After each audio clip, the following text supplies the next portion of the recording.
Hi, I'm Beau Keyte. Welcome to the second half of my Shortstops program, which is designed to help your organization become more adaptable. At the end of the last shortstop, I asked you to bring along an engineer to this one. If you didn't, push the pause button and go grab one. This is important. If you do have an engineer, we're ready to proceed. The title of this insight is Seeing Beyond a Technical Solution. I'm an engineer. I love technical solutions. I love to spend way too much time gathering way too much data to plug into this big equation in order to get a technical solution on the other side. However, I believe that all the engineers of my generation, and possibly yours too, share a fundamental assumption, and that is the optimum answer will be embraced by all. Early in my career, I spent a lot of time getting the optimum answer for my clients, convinced that this would be the perfect solution for them. This would just be great. And in doing so, I always got the right answer. But it didn't always have the outcome that I had hoped. Because in doing so, I believe I may have been sending this message. I have an answer to your problems. And it doesn't really matter if you're the internal consultant, depicted on the left here, the woman in the cape, she's the organization's hero. She has a clarion and she's screaming out the best practice. This is the best thing possible. We have to roll it out everywhere as soon as possible. As soon as possible, it'll be great. Or if you're the external consultant on the right, that's me, when I used to wear a suit and tie and required a flip chart to talk about best practices. Once I stopped talking about it, I would turn to the audience and I would see a room full of stares. Stares of frustration, stares of anger, stares of dismissal. And I was wondering, what the heck is going on here? This is the optimum answer. What's the problem? So when I thought about it, I realized I might be in the middle of a blind curve. I say blind because it felt like there were some variables as an engineer that I must be missing. Just out of sight around that curve. Who knows what they are? But maybe if I did know, that I could plug them into the algorithm and it would change the outcome. Maybe there should be variables like the perspective of the people who have to do the work, their capabilities and limitations, even their culture. Maybe these are important variables that I needed to somehow plug in. And we've all been part of this. We've either been the internal or external consultant at the front, receiving those stares from the audience, the boss in the back, looking at everyone staring, wondering, what are they staring at? Or you're in the middle. You're part of that audience, staring at the consultant, wondering, what makes that person think that this solution would ever work here? So once I thought about it and realized where I might be, I needed a change. I needed a way to help my clients better. So this is what I came up with. I became, and I still am, a recovering engineer, in that I can't just talk about the optimum answer. I have to somehow find a way to talk about the best answer as opposed to the optimum answer. And the best answer has to be a blend of what's technically possible and what's socially acceptable. So the balance between the technical and the social side is what I needed to find out. And to do that, I needed to start a conversation with those people who had been staring at me in the room. So I needed to ask questions. There are a couple of ways to do this. One way is to come into the room and say, this is what we came up with. Do you think it'll work? Do you agree? Can you live with it? These questions are closed-ended questions. There are only two possible responses, yes or no. And what you really want to hear is yes. However, that doesn't capture their thinking. That doesn't touch the social side of what I'm trying to incorporate. So instead of that, there's another way that we can do this. If we walk into a room with a solution, we can say, this is what we're thinking. What experiences do you have that can improve on this? Or what alternatives can you suggest that would make it even better? These are open-ended questions. And after you ask these questions, the first thing you hear is silence. Silence because they've never been asked their opinion before and they are in shock. But once that shock wears off, they realize they have to respond. They can't just say yes or no. They have to tell you what they're thinking. And so that means they have to think about it for a while and then respond. And as they respond and the conversation ensues, they are indeed revealing their reality. And I have a couple of stories to support this. The first one is in a hospital in Florida.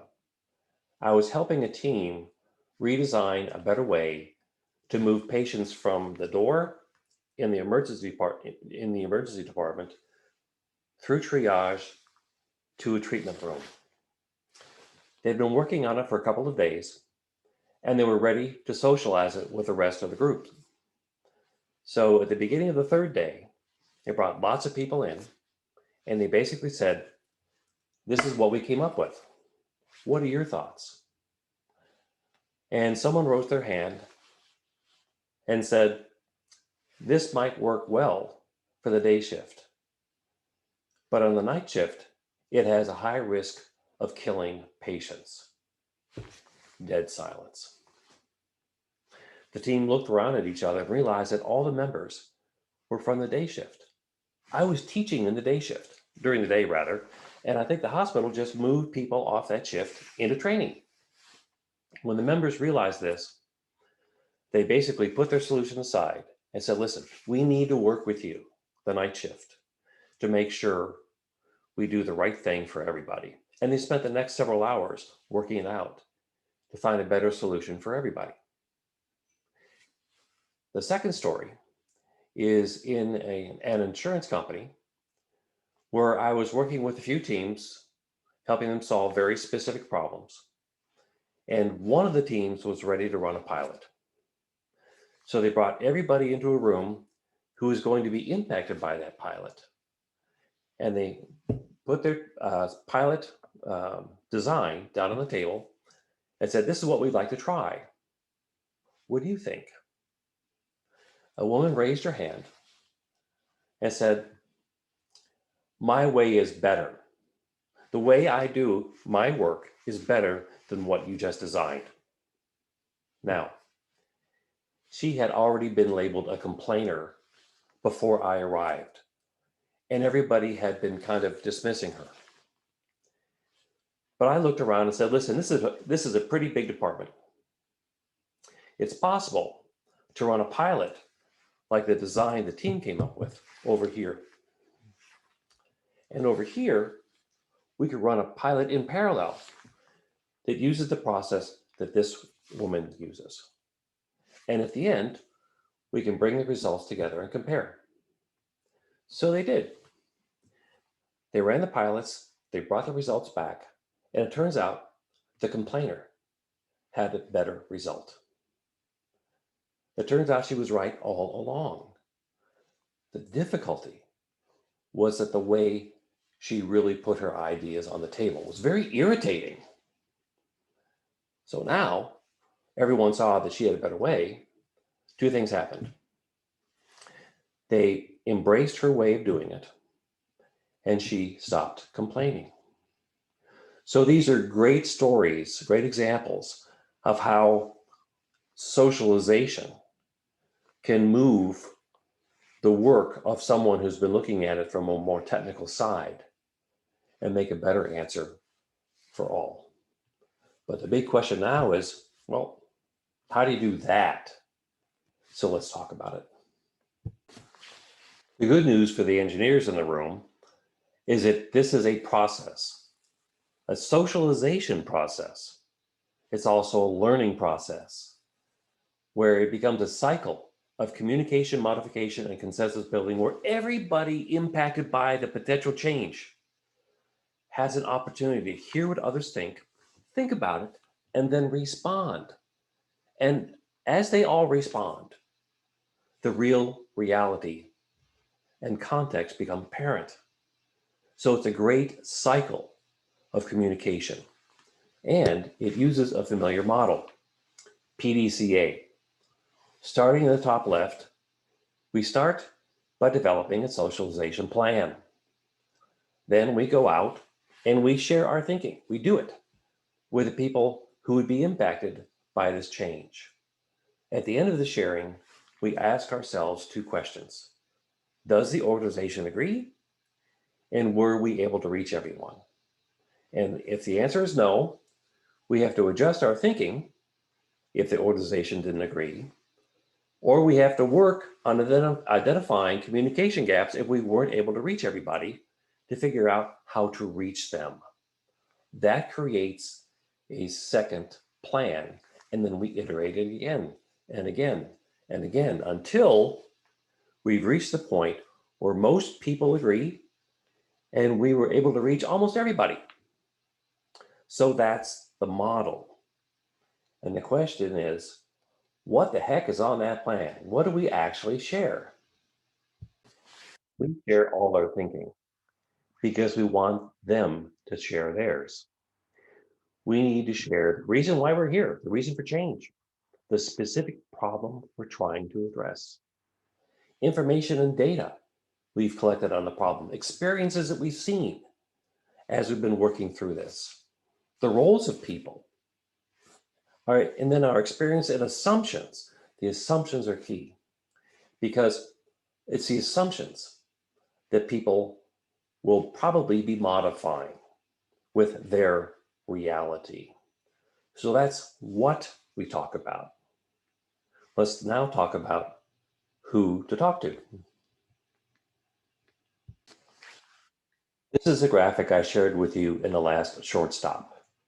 We're now going to put you or your team in the middle with a smiley face. And as you think about the change that you are going to put in place or want to put in place, it's going to impact some combination of your boss, your peers, your subordinates, and your customers. So you need to figure out who does this impact and then reach out to them. That's who you should engage. Now, the reality is you have to share all your thinking with everybody, but the message might change a little bit for different categories of folks. For instance, it might be shorter for your boss, longer for your subordinates, stuff like that. You might want to emphasize more of the data with the subordinates and more of the impact with your boss. But one way or another, you have to share all your thinking. So that's who you should engage. And I just talked about what you should talk about. And that basically ends the insight. That's what you need to do to socialize.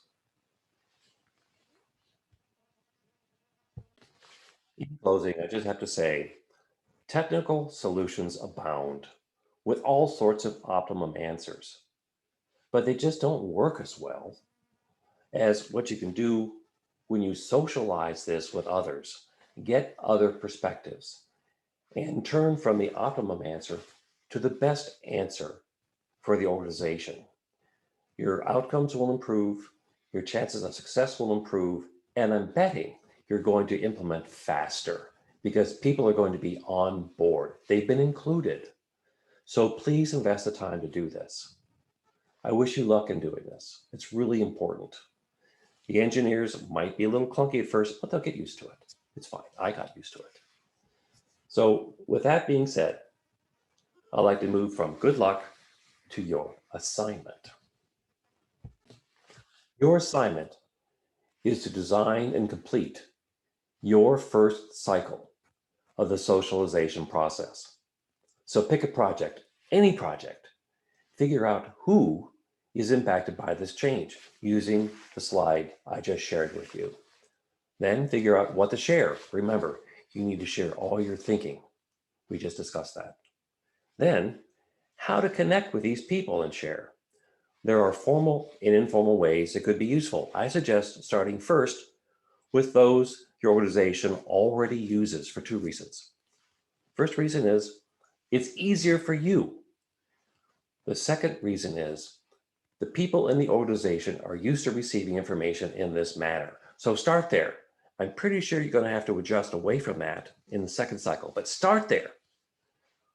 Figure out the timing, meet with these people, talk up your new thinking, and then learn from them and make adjustments. And then stop. I do not want you to proceed to your second cycle because there's something else you have to do first. You have to meet with everyone else doing the same thing. So if there are several people or teams doing this in different parts of the organization, the best thing you can do is to share with these people what your plan was, what you did, what worked well and what didn't, and what you learned. And they share with you.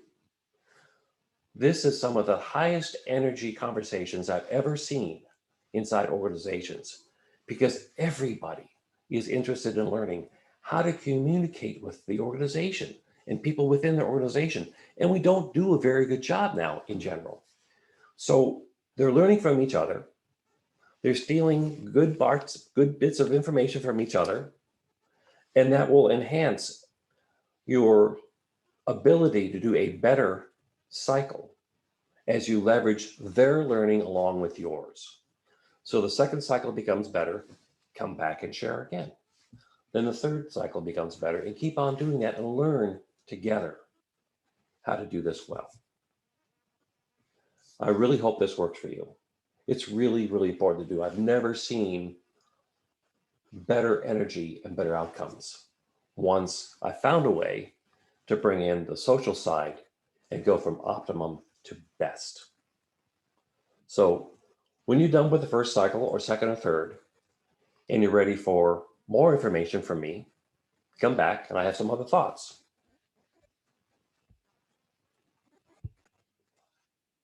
My next insight number 5, is titled Scaling Change Quickly with the subtitle, How Many Extra People Do You Really Need to Transform the Organization? This is a mind bender. So please focus on socialization first. I wish you luck. And when you're ready for more thoughts, come on back. Thanks for listening.